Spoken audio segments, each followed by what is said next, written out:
Hi, I'm making this video today to talk about the experience of magic mushrooms. Something that I've never done before, and but now I have, and so I thought I'd talk about it. That wibbling is because my naughty cat Pamela, I've got my computer on a box, look, and Pam, she's gone in the box. And she's wibbling. So if it's wibbly, it's Pam.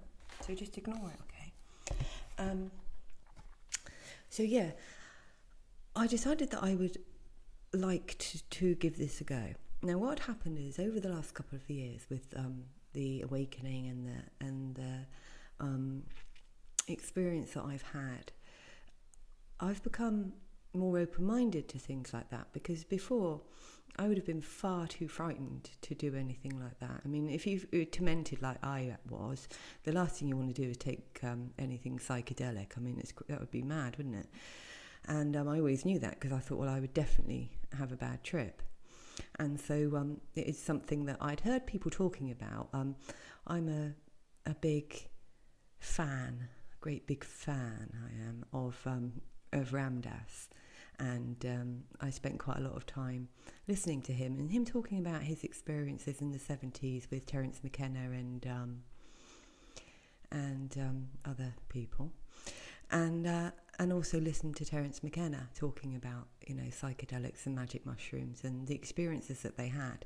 And I kind of felt that I got to a place in myself where I wasn't frightened of me anymore, and so it kind of felt like, maybe I could give this a go.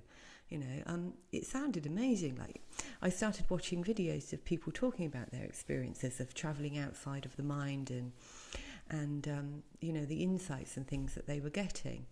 And it felt like, you think, well, okay, I've got to this point. I've sorted out all my shit. I don't appear to have any more shit left. So what is the other side of this? What is the bigger picture? I mean, what could I see bigger than I'm seeing during my meditations?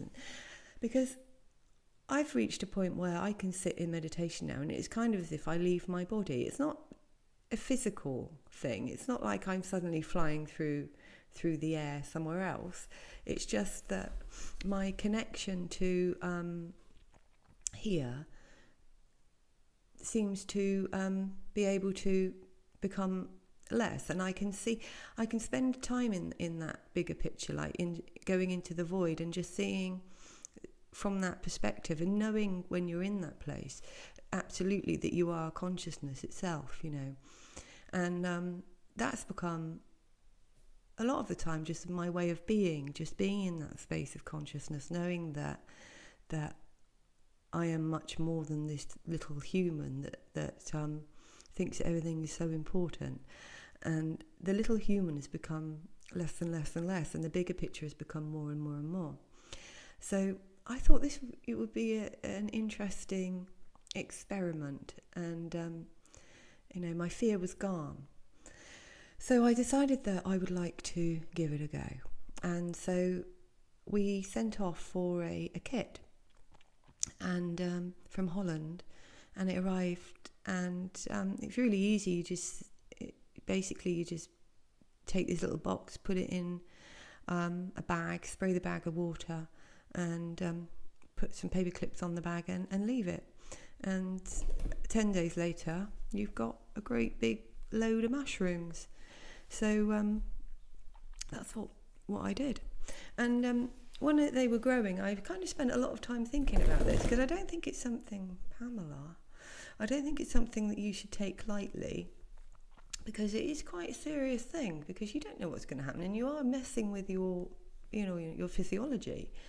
And so I kind of looked into it a lot, and I watched a lot of people's talking about it and their experiences, and also it became, what dosage do you take? I mean, I'd never taken anything like this before, so I didn't know, how much I should take. And on the box it said never take more than 15 milligrams. And you think, okay. So I was sort of looking it up, and then different people were talking about different amounts that they're taken for different levels of experience. And so I started listening to Terence McKenna talking about it, and he was saying you have to take 50.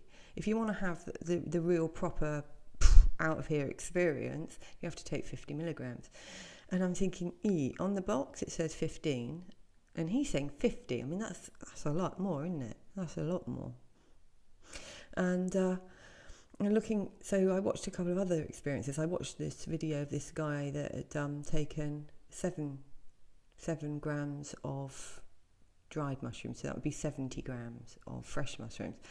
And it sounded pretty horrible what happened. And I think, I don't know. I was sort of in two minds. I didn't know how much to take. I ummed and ahed, and I kept going between just have the nice experience, just ease yourself in for the first time, just have a little bit and see what it's like.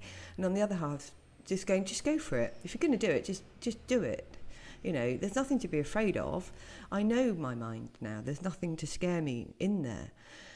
And so, it was a sort of and in the end I decided that I used this converter. I decided that I'd like to have a level 3 experience, because it goes from a 0 to a 5 apparently. And I thought, okay, I'll go for that. So I worked it out, and it said that I had to take 25 grams. And so that's what I decided that I would take. And so the next day I was going to do it tomorrow, actually, because I didn't realise how quickly it was going to work. And I sort of sat there and worked it out and thought, right, I'll do this on Friday. And I woke up on Tuesday, and they were there. They were just bing, mushroom galore. And some were ripe and some weren't. And so I thought, well, what I'm going to do is pick the right ones out, and then I'll weigh them up, and that'll be the amount. I decided to just hand it over to the bigger picture, because I'd sort of come to the conclusion that this was happening for me. It was happening as the experience that I needed for my next stage of growth. Because it came to me that I hadn't actually made this decision. It had kind of been made outside of my consciousness. This other part of me, this part that's wise, that knows, had said we were doing it. So I thought, right, I'm just going to hand it over. I'm just going to be there and participate. And whatever this part of me says that we need to do, that's what I'm going to do. And so on the actual day, I had some toast for breakfast in the morning, and then I didn't eat anything else all day. I thought I'd heard that it was best to have them on an empty stomach, and that one of the things I had seen was some guys said that you put them in lemon juice, and because there's something about the lemon juice does something. And then people talking about making it into a tea and all different ways of consuming it, and I didn't know what to do. And I just thought, in the end, look, I'm just going to do this. It's naturally. I'm not going to fart about with it. I'm not going to concoct things with it. I'm just going to eat them. And so I measured them out, and I picked the ones that were ripe. And when I measured them out, they weighed 41 grams. And I just sort of thought, okay, 41 grams, that's what I'll take. And so I chopped them up into little pieces and put them in a bowl, and then I just made just a glass of water, and I squeezed the juice of a lemon into it, and then I ate them like that with a spoon. They were all right, actually. People say that they're vile, but I like mushrooms, so maybe if you don't like mushrooms, you wouldn't like them, but they're not horrible at all. And but before I took them, I got myself in a really good frame of mind. I mean, I was in a good frame of mind anyway. I'm always in a good frame of mind these days, more or less, unless, occasionally something will pop up to deal with, but it never feels like it's going to take me over or make me unhappy. And so beforehand, I set up a bedroom that I decided that I didn't want to be in my normal environment, because where I normally sit and our bedroom is, Guy has to walk through to get into his office. You go through our bedroom to the office. And I didn't want somebody coming in and out. I thought that, it might pull me out of just hearing somebody moving around. And he had agreed that he'd be my buddy, and that he would keep an eye on me and make sure that I was okay, and he wouldn't leave the house. But I decided that I wanted to be on my own. I didn't want to be being watched. The thought of somebody sitting watching me, because I didn't know what was going to happen, I didn't like the idea of being watched. And so I said to him, look, I'm going to do this upstairs on my own. And if you can, like if I need you, keep an ear out for me. But if I need you, I'll call you. But besides that, I would really like to be left alone. I feel that it's something, it felt like a ritual sort of thing, and that I was doing it for a reason, and that reason didn't involve other people. It only involved myself. So anyway, I set up the bedroom. I made it all nice. I cleaned it all. It sort of, I set it up as if it felt ritualistic, as if I was making this nice environment for myself. And I put clean sheets on the bed, and had a good clean up in just made it nice. And I put some flowers in there, and incense, and some candles, and some dark chocolate and strawberries and a banana, things that I thought that I might want or might like to experience during this, things that I like, and some tea and water, and then I put my computer in there with some headphones so that I could listen to music, and I set it all up nicely. And I like this room. It's a nice room, and it feels spiritual in a way, because I've made it like that. I've made it into a nice environment. It's got Buddhas on the wall, and there's a big picture of a tree that I painted, and opposite the bed.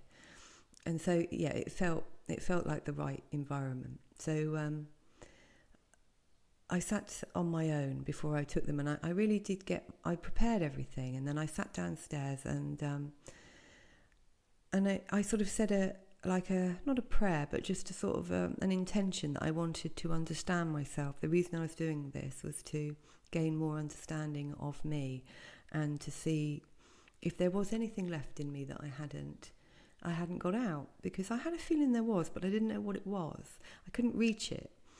It felt like it was so deep down that no matter how much I fished around for it, I couldn't find it. And so then I was thinking I was looking for nothing, and that I was so set on looking for stuff that I was looking for something that wasn't there. But I kind of knew there was something there. So it was sort of, so I had the intention that I was going to go into this and just hand myself over to it, that consciousness knew what it was doing. It had decided that this is what I needed, and so I'm just going for it. So I sat there and I ate them, and I drank the water. I chewed them quite well, and then swallowed them down with water, and they were fine. They weren't horrible. And then I came and sat upstairs on the balcony, and it was an absolutely beautiful afternoon anyway. And as I was sat there, I was looking at the flowers. There's nasturtiums everywhere, and there was a little tomato plant that was growing in a pot next to me, and I was just looking at all the little fibres on it and looking around, because I live in a really beautiful place. And I was thinking, actually, it's strange, because it's funny how the mind always wants more, isn't it? Because where I live and the things that I was looking at, they couldn't have been any more beautiful than they are in their natural state. I was watching a bee go from nasturtium to nasturtium, buzzing around, thinking, it's a funny thing that I've decided to do something to make this thing that is as beautiful as anything be more beautiful.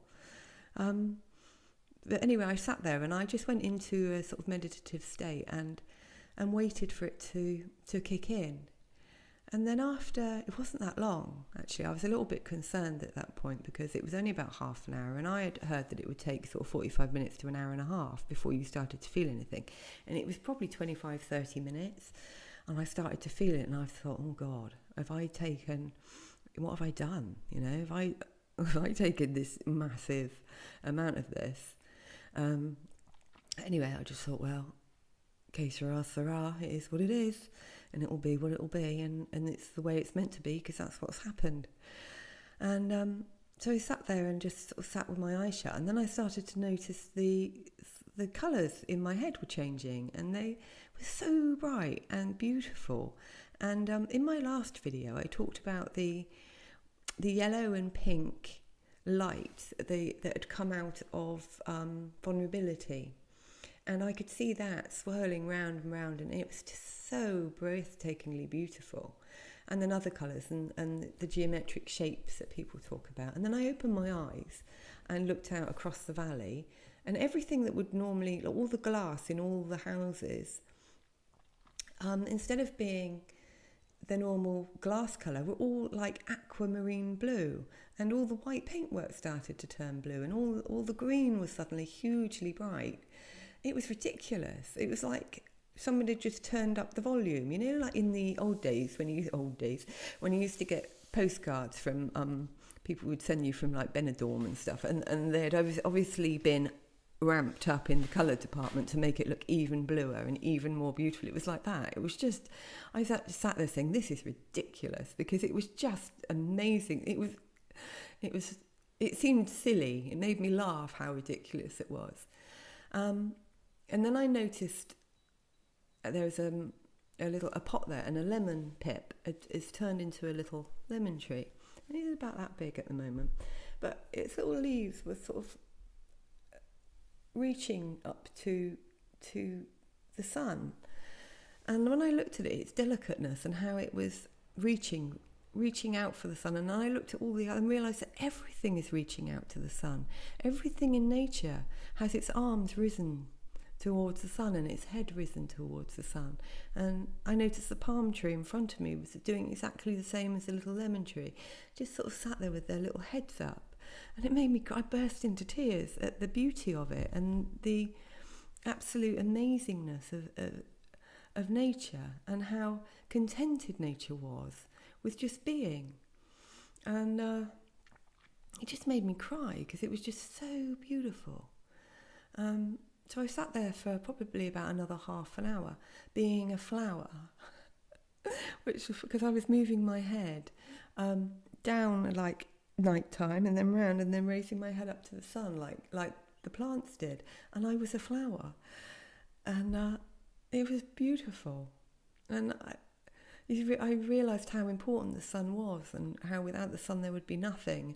It's funny because as your thoughts come in, they're just so clear and so big. It's like the thing that normally sits in front of the thoughts is just been completely brushed away. So I sat there for a while, and then when I walked around, it felt like I was made of sponge. My legs were just like, which was funny. It all felt funny. It all felt very light and very, very funny and sweet.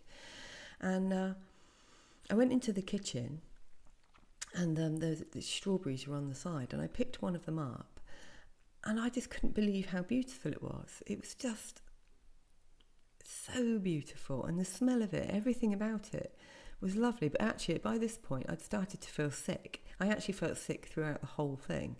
Nausea would just keep coming. I wasn't sick, but it felt like I could have been at any point. And I was stood there, and Guy came upstairs to make his tea. And he came, and when I saw him, I just felt so much love for him. And his face was bright red, and kind of like an overexposed picture. It was sort of changing, bright red, and then bright green and bright blue. And I just thought it was all so funny, and everything seemed funny. And then I said something about, I can't remember what I said. And then he said to me, "Don't worry, Lubes," that's what he calls me. "There's no grown-ups here. There's no rules. You're allowed to do whatever you like."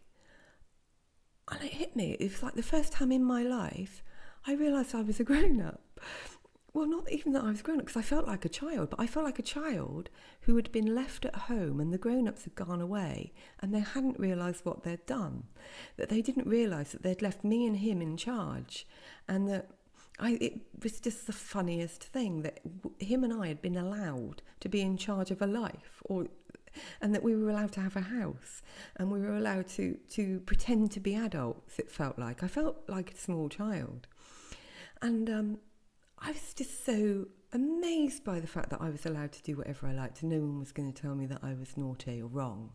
It was just phenomenal. And he was laughing, he was laughing at me, and the more he laughed, the more I laughed, and it just felt brilliant. And then a cat came in, Terry Tibbs. He's like a ginger and white cat with green eyes. He's beautiful, but oh my God, it was as if I'd never seen the likes. He was like he'd been made by Pixel. He was just absolutely perfect, and Guy started to give him treats, and I was sat on the floor in the kitchen watching him eat these treats and watching his little head move as he was waiting for it to come, and his eyes darting around. And the beauty of it, I was just crying. I just couldn't stop crying with happiness. And then Pamela came in, and again, just the absolute beauty of her and him, and was giving them treats and playing with them and just looking at them and just not being able to believe it. And it was as if we could understand each other. And so that all felt really, really lovely. It was wonderful. And then I noticed a twig, which is funny because I say it's just a normal twig. It's not a normal twig. It certainly isn't a normal twig anymore. It was a twig that I'd found at the woods one day when I was walking along. It's something that I do when I take the dog out on my own. If I find Guy presents and I bring them back, they're always stupid things like twigs. But this one looked like you get arms like this. And so I brought it home and I drew a face on it, and then I gave it to him and said, "Here's Mr. Twig." And Mr. Twig had ended up in the kitchen on the spice rack. And I saw him, and it was Pamela. I just fell in love with him. I fell in love with the twig. It was so funny because I could see his little face, and it just made me cry at the absolute magnificence and beauty of this twig with a face. And I was talking to him, and he was talking to me, and I was just saying, how beautiful he was and how much I admired him. And it felt like that we had a real bond, which is, I knew it was ridiculous at the same time as completely believing it, which is really odd. And then I thought, I'm going to take him outside. And then I felt a bit, I said, Guy, I better not take him outside. What if I forget he's out there and I never bring him back in? And he was saying, it's all right, he's a twig, he'll be fine. And so I took him out and put him on the table, and I was showing him everything. And it was like he was my friend, and I just loved him so much. It was amazing. And then I went back in the kitchen, and as I was stood looking through the kitchen door, and I could see it's some coriander that has grown, and it's gone to seed. And so at the top it looks like the sort of stuff that you get in meadows in England, like white, a little bit like gypsophilia, I suppose. And it was sort of blowing in the wind, and I saw it and was just looking at how beautiful it was. And then I burst into tears again because it wasn't in a meadow. And I said to Guy, it's so sad because that should be in a meadow and it's not, it's here. And then he was saying to me, but it's fine here, look how fine it is. And so I went out and I was looking at how beautiful it was and how fine it was and how it was completely okay for it to be what it was. And then I looked to the bottom of the pot, and there was a part of it had bent down and had died. And that made me cry again because part of it was dead. It was a real kind of, this emotions were just completely free and raw. Beautiful, sad. But it wasn't like sad. It wasn't a sad. It was just, it wasn't, it's hard to explain it. It was just like my emotions were just there. And then we sat outside for a bit. Guy was having his tea and we were just talking. And it was like everything he said was hilarious. I mean, he does make me laugh anyway, sometimes, quite a lot. He's quite a humorous chap. But he was like he was the funniest man that had ever walked the earth. He was making me roar with laughter just by speaking. And I kept saying to him, you are the funniest man I have ever met. You are hilarious.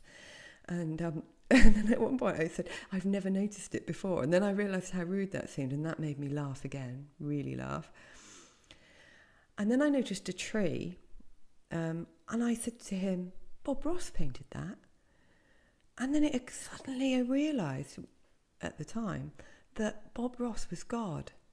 And I was looking at all the trees and realised that Bob had painted them all and that he had created everything, and actually he was God. And I said to Guy, oh God, I've just realised God's Bob Ross. And he started to laugh at this, and then I said, the thing is, I'm glad it's Bob, because Bob is just the loveliest man.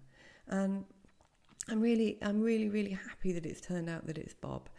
And then I said, the thing is, I'm very much a fan of his of what he's done here, but I don't really like his canvas work, all the stuff he did, his paintings. And I felt terrible because I thought, my God, he can hear me. And then I felt I had to apologise to him. So I stood up and I was just pointing everything, saying, what you've done here is absolutely beautiful. I love it. I love the trees. I love the shapes you've created. You're an absolute genius at this kind of nature. It's just your canvas work I'm not as keen on. You're very good at it. And I appreciate that when you're painting, I watch you and I'm in awe of the wonder of what you can do. But it's just the finished product. It's just not the sort of thing I'd want to put in my house. I felt terrible. I felt that I was really being mean to Bob, God. And but at the same time, I thought it was quite amusing. But yeah, I was very pleased with Bob for what he's done. And then anyway, after a while, Guy said to me, look, I'm going to leave you now. I'm going to go downstairs and you do your thing. And so I said, okay. And it was funny because I'd said to him that I didn't want him to hang around before I started it, because I said, I don't want this to just be a jolly. I want this to be about deep contemplation. And so, but when he said he was going, I felt a bit lonely and a bit sad. But I didn't say stay because I thought he was probably, because, if you're with somebody who's off their head on something and you're not, it's like when people are drunk and you're sober. It's not much fun, is it? It's might be a little bit amusing for a little bit, but after a while, you don't want to be sat with somebody who's just going on and on and on and on, do you? So anyway, off he went. And so I was on my own, and I felt a little bit lonely and a bit abandoned, even though he hadn't abandoned me, because if I'd said to him stay, he would have stayed, and I knew that. But yeah, this sort of feeling of loneliness. And then I was just sort of wandering around looking at stuff, and then I came in this room I'm sat in now, and there's one of our cats was on the table, and he's a funny old thing. He's an old stray that turned up, and he's lived here for about 7 years, but he's a funny old thing. He doesn't really like you to touch him, except for when he does, but normally he doesn't. So you go up to him and say, hello, Ads, how are you? And he'll run off as if you're about to kick him. And then another time you can go up to him and he'll be really, really loving. He's just strange. He's got a bit of a screw loose. Anyway, he was on the table and he was curled up. He's got a little mat. He likes to sit in the window. And he was curled up on his mat, and I stroked him, and he looked at me, and then he just jumped up and started to want me to cuddle him, and he was walking up and down in front of me, and I cried and cried at his beautifulness, at the fact he wanted me to love him, and then I was thinking that I'd never loved him enough, and that he needed more love than I was giving him, and that I'd let him down, and then I realised that was actually not true, because he didn't think, oh God, she didn't come and cuddle me today. I realised that he was just loving the love that I was giving him in the minute that I was giving him. He didn't need me to love him more than I did, or more often than I did. He was just lapping up what I was giving him, and that was fine. And so then that made me laugh. The mind was just really sort of, every time it felt something negative or felt bad, the opposite would come for everything. And so I was seeing the both sides of the coin all the time. Every time I thought something, the opposite would come in, and I'd get that feeling of, oh yeah, of course. And then because I was feeling sick, I went and sat outside on the ground, and the patio at this point, or the balcony, was at this angle. I was sat here, and it was as if it was going up in the air. It was very strange. And I thought, I need to eat something to try and stop feeling so sick. And so I got some cashew nuts. I didn't want to eat anything sweet or sugary because I didn't want to spoil the experience. And so I saw this packet of cashews. I thought, oh, that'll do. So I opened them and I put a couple in my mouth, which was, I was feeling sick. And so it felt like I was going to have to push them down. And as I chewed it, the thought came to me, I don't really like cashews very much. I don't like the fact that they're so creamy. They need more substance behind them. And then it hit me. I thought, you selfish cow. I thought, my God, you are so blessed by everything that you have. And yet these nuts, that all you had to do was go to the supermarket, hand over €2, and you've got a bag of nuts in this perfectly acceptable manner that have been roasted, salted, put in a bag, and all I had to do was eat them. And then all I was going, these aren't good enough, these nuts. I like peanuts better than these nuts. And I just thought, my God, there's people in this world that have got nothing. And I've got the audacity to complain about the flavour of my nut. And I started to realise how selfish I was or in general, just how I took everything for granted that was just there for me. And I started to feel cold, and then I thought, oh my God, I've got more than one jumper. I could put on 10 jumpers. And I realised I had clothes for every occasion, and that I was luckier than most people in this world, because there's so many people that don't have, and I've got so much, yet I don't appreciate it. And that was very humbling, actually. It's just sitting there realising how I am so utterly blessed, yet most of what I'm blessed by passes me by minute, because, you know, when we're used to something, we don't notice it anymore. Since then, I've been really thinking about how lucky we are that we have what we have, and the way like, how many times do you really ever think about the fact that you can turn on a tap and water just pours out, or it gets a bit dark, you turn the light on, you're a bit cold, you put the fire on. You know, but like shopping, you think you go to the supermarket and all you have to do is walk in there and pick it up. You don't have to put it there, get it there, grow it, harvest it, transport it. And we complain about it. Oh, I've got to go shopping. You think, I've got to go to this place that's completely full of everything that I could possibly want. But I've got to go shopping. And it's sort of very humbling. I realised, you know, that I take a lot of things for granted. So yeah, after that happened, I decided I was feeling quite weird by now. It's not a particularly pleasant feeling in the body. I found it quite uncomfortable, feeling sick, and then this sort of real heavy feeling in the head, like a sort of buzzing resonance of heaviness. It didn't feel pleasant particularly. So I decided to go into the bedroom and make myself comfortable and lie down. And when I walked in there and I saw how it was all set up, and obviously I knew that I'd done it, but I felt this real tenderness towards myself, because I realised I'd done it all for me, and it was as if somebody else had done it for me, and I'd never seen this room before, and I walked into it and saw it all for the first time, and all the things that I'd laid out for myself, and you know, the incense and the strawberries and the chocolates. The chocolates were actually one Sky bought me for Valentine's that were in the shape of hearts, so it was like little red chocolate hearts, and it was beautiful. And so I made the bed, you know, nice, and settled down in it, and just started to look at the painting that I painted, and it came to life. It was beautiful. It was just it's a picture of, what I'll do is I'll take a photo of it and then I'll try and add it to this. I don't know if I'll be able to do that, but I'll try anyway. It's what I'll do. No, I won't. I was going to say I'll walk there now, but then I've got the microphone, so no, I won't do that. It's a silhouette of a tree, and then behind it is like a sunset, and it was real. It became real, and the branches were moving, and as I was looking at it, I knew that my hand had made that. And I realised, I thought, I painted this about 5 years ago for now. I didn't know why I was doing it, but I was doing it for this moment so that I could actually see it in this experience. And so I just sat and looked at that for a while. And I was still feeling really nice and jolly. And then I decided to listen to some music. And I had there was actually 3 albums that I thought I might listen to. And the first one is my favourite album ever, which is Counting Crows, August and Everything After. And I've loved it for years.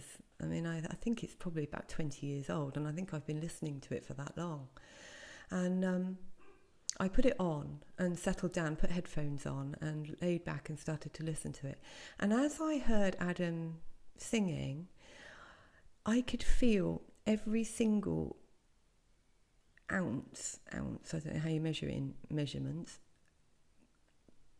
bit of his pain that he felt when he wrote it and when he sung it. And I'd never thought about this before, but it's such a sad album. It's so sad. It's made of his pain. And it's funny because I'd never seen it as sad. My brother used to say to me when he'd come around and I'd have Counting Crows on or other music that I like, he'd always say to me, God, you listen to really depressing stuff. And I always thought, it's not depressing, it's just deep. And I realised that as he sung his pain resonated with my pain. And that's why I liked it, because it was his pain joined with mine and made it okay for me to have my pain, I realised. And I listened to, I think, about 5 or 6 tracks, but it was just making me so sad. And there was one on there, a song called Perfect Blue Buildings.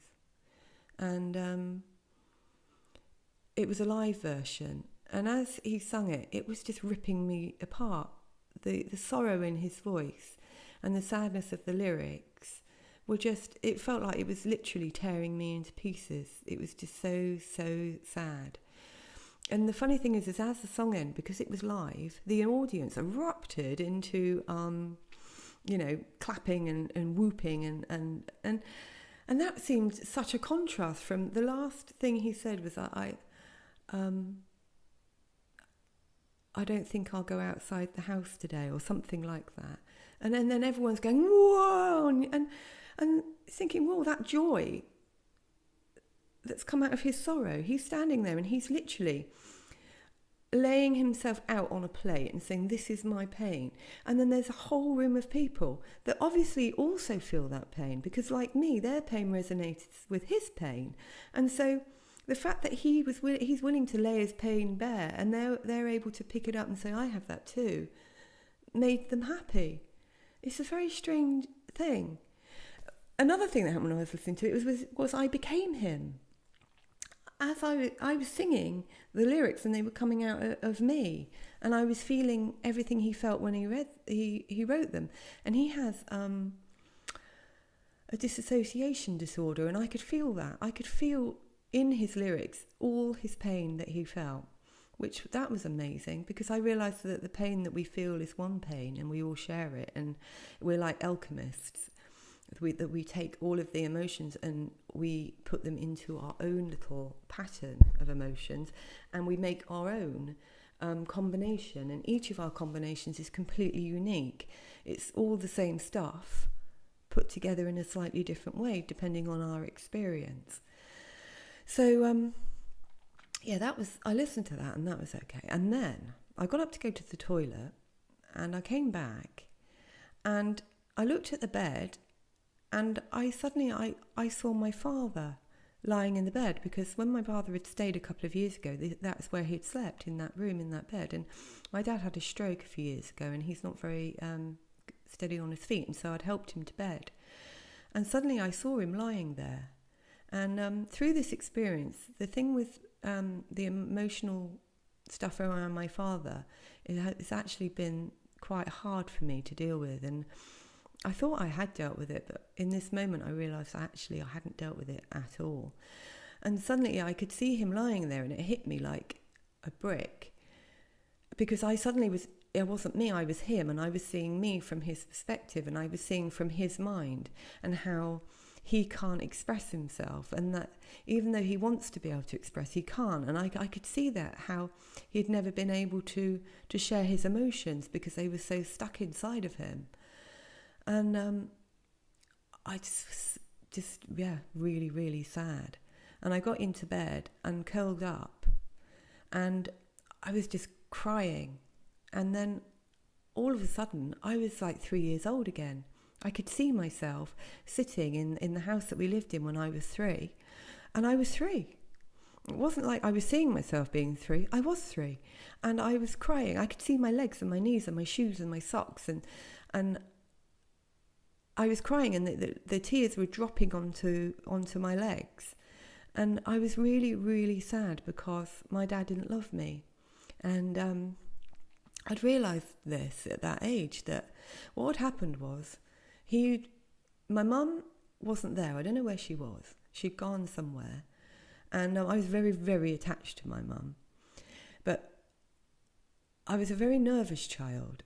And what I've come to realise over the last couple of days, I found it very disconcerting when I was little that people weren't there. They were there, physically, but they weren't there.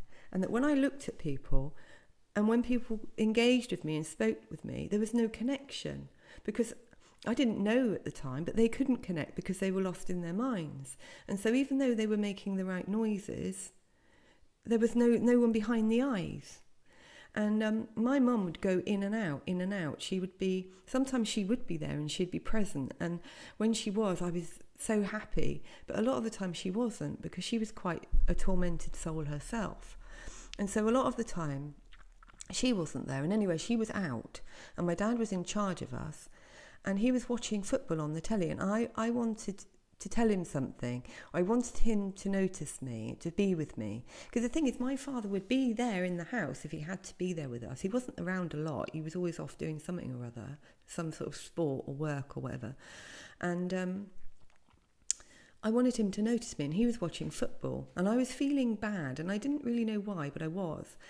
And I went in and I was trying to talk to him, and I was saying, Dad, but because he was watching football, he wasn't noticing me. And then eventually I was like, Dad, and he was like, what? That sort of... And as I started to tell him whatever it was that I wanted to tell him, something happened in the game, and he was like, oh, God, whatever it is that men say about bloody football. And I realised he wasn't listening, he couldn't hear me. And I stood there for another few seconds maybe and realised that he wasn't going to notice me. And that I went into my bedroom and I sat down and I just cried because my dad didn't love me. And I knew he didn't love me. I knew, he didn't love me. He wasn't connected to me. And then I sobbed, lying in my bed here, sobbing as this 3-year-old. And then I saw myself all different ages as I went up, with this terrible feeling that not only did he not love me, but nobody loved me, because nobody could connect with me. And I could tell that no one connected with me. And I felt completely isolated and alone. And then this feeling of absolute intense loneliness that I'd felt throughout my childhood up until... It had always been there. It has been there forever.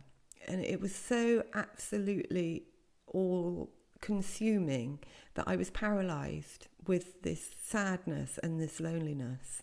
And I literally couldn't move a muscle. It felt like I would never be able to move again.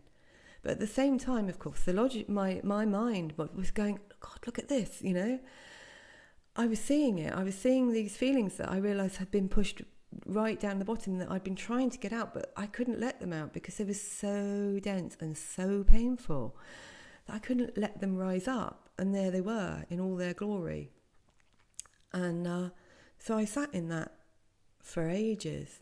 And the funny thing about this experience is it's kind of as if in normal life I had like a gatekeeper that would soothe those fears away without letting them come. I didn't know that that's what was happening. But what would happen is this feeling of pain and dread would come, and it would get so far forward, and then this part of me would be stood in front of that, and it would be scared of it. So it would, whoa. And then this other part of me, the loving part, would come to this part and say, I've got you, it's okay, you can experience this, you can be in this, and I'm with you. But what I didn't realise was that this part, I couldn't comfort her. She needed to go into the pain. She needed to completely see it. But what was happening was every time she started to feel it, was I was going up and putting my arms around her and comforting her and saying, it's all right, I've got you. Nothing bad's going to happen to you. And when this experience happened, I wasn't there to do that because I wasn't able to be there to comfort her. And so it was able to come out in its entirety. And it was very, very raw, full blown in the face. And I was shaking, and it was so weird because I was shaking, but at the same time it felt like I was absolutely, completely paralysed. I can see how if you were doing this, not in the way that I was doing it, and this happened to you, you would think that you would be having a terribly bad trip. And I was aware of that. I was thinking, oh, brilliant. there was me expecting that I was going to shoot out into the heavens and have this amazing experience. But in fact, I was having this amazing experience.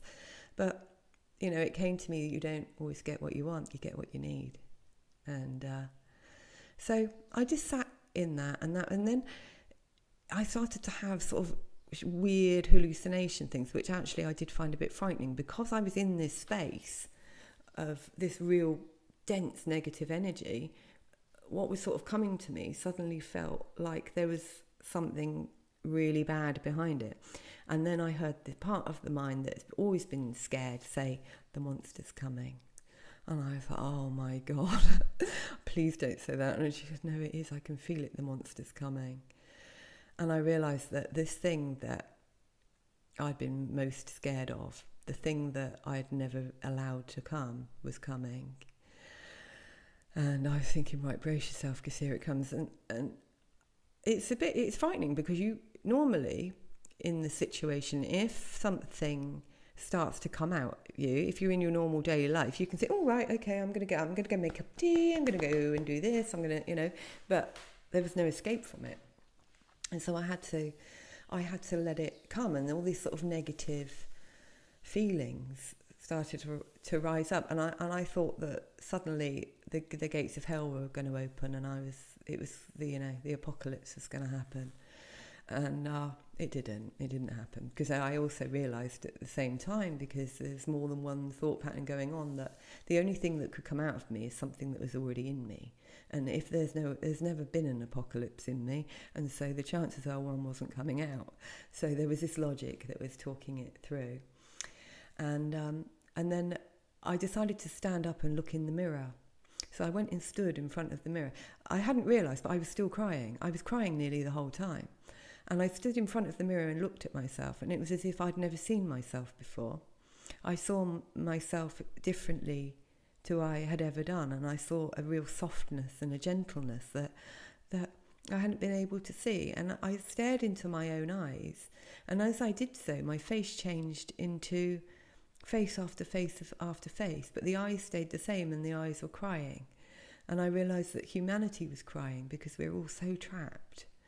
And I was seeing humanity in myself, and realising that I had to love me, and I had to love the rest of humanity, to set myself free and to help other people to be free. And that was an intense experience, because at one point I saw it like a devil. My face turned like black, and my eyes went red. It was literally a split second, but I saw it was there. So that was there was the whole way through, right from when the negative feelings came, there was a fear there that any minute now something was gonna get me.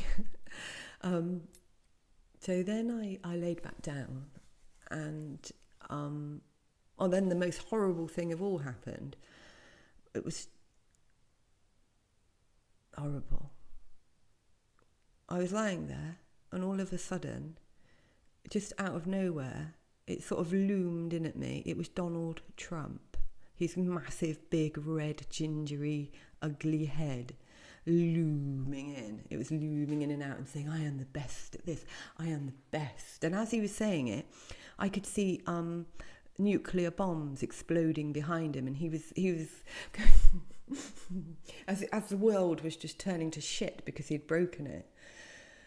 And I was thinking, it was horrible. It was horrible. He's so horrible. So I was very much aware of that happening, and I was thinking, oh my God, I am being pulled into a horrible place. And then I remember Bernie. I remembered that Bernie Sanders existed, and he came swooping in on a big blue bird, and the bird started pecking at Trump, and then Trump evaporated, and then Bernie was there.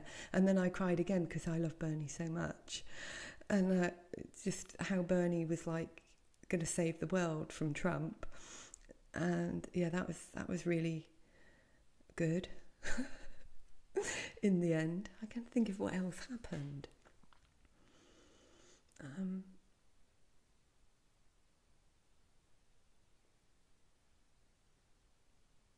yeah, I suppose what happened really was just the main gist of it was the pain and the sorrow and the trapped baby fear, and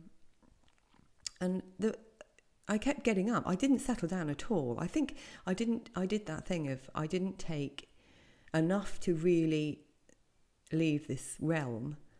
So I sort of had one foot in both camps, and I kept going and sitting outside, and I was looking at the stars, and then I'd go back in the bedroom and out again and in again, and it's I couldn't settle down, and was feeling quite peculiar, quite strange, and at the time it wasn't pleasant.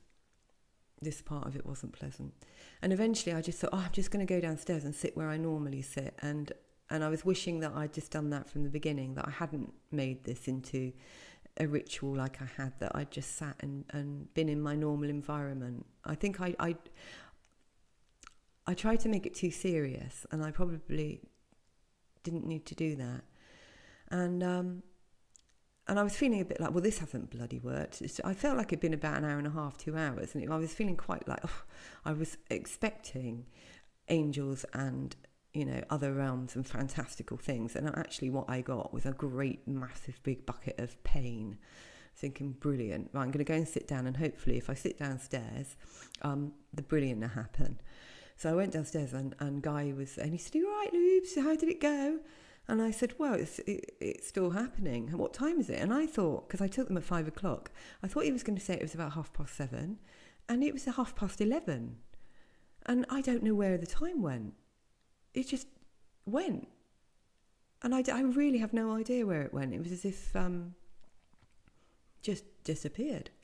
So we had a chat, we sat together, and I talked about some of my experiences and what I'd seen, and then he went off to bed, and I just sat for another hour or so and just sort of contemplated it, and then I went to bed, and I did sleep fine and woke up next morning, and yesterday I felt great all day. Actually, we went out and had to do some shopping and stuff, and I was really happy, felt very, very, very contented, and freer and looser, and like the mind is able to just be free. And then last night I sat as I normally would, in my normal kind of meditative way, thinking about things, and I realised that the experience itself, whether you're actually having the trip, that's not where the magic lies. The magic lies in the digestion of it afterwards, of taking what happened and seeing it from this mind, from this logic, because this mind couldn't interact with it at the time, couldn't do what it would normally do and soothe and make things okay, and see the logic and see the story within and the answers to things. And so last night I sat and it all sort of played out again, and I saw it all, and then I felt this feeling coming. Oh, well, I missed something out that was quite important. When I was little, I think it was when I was a teenager, early teenage, probably 12, 13, I started having this thing happen to me that used to terrify me. It was a feeling that would come over me that I couldn't explain. It was just horrible. It was as if it was the accumulation of every piece of pain and suffering I had pushed together until it would burst out into this thing that would be inside of me, and it was as if nothing made sense when it was there, but obviously nobody else could see that it was there. And I'd always remembered this time when it had happened to me, and I'd walked down the stairs of the house, but it felt like the house wasn't the house. I wasn't in my normal realm, it felt like. My mum was washing up, and I went into the kitchen and I spoke to her, and she did that absent-minded thing that people do when they're pretending to listen, but they're not really listening. And as I spoke to her, she answered me in that sort of throw, and I knew she couldn't see me. And I was very, very panicked by it. And I've often thought about that feeling and thought, what was that? But it had never come back. And then during this experience, it came. And I was able to sit in it. And it was very, very frightening. It was terrifying. And it was all completely all-consuming. And yeah, I think I must have sat in that for ages in the experience.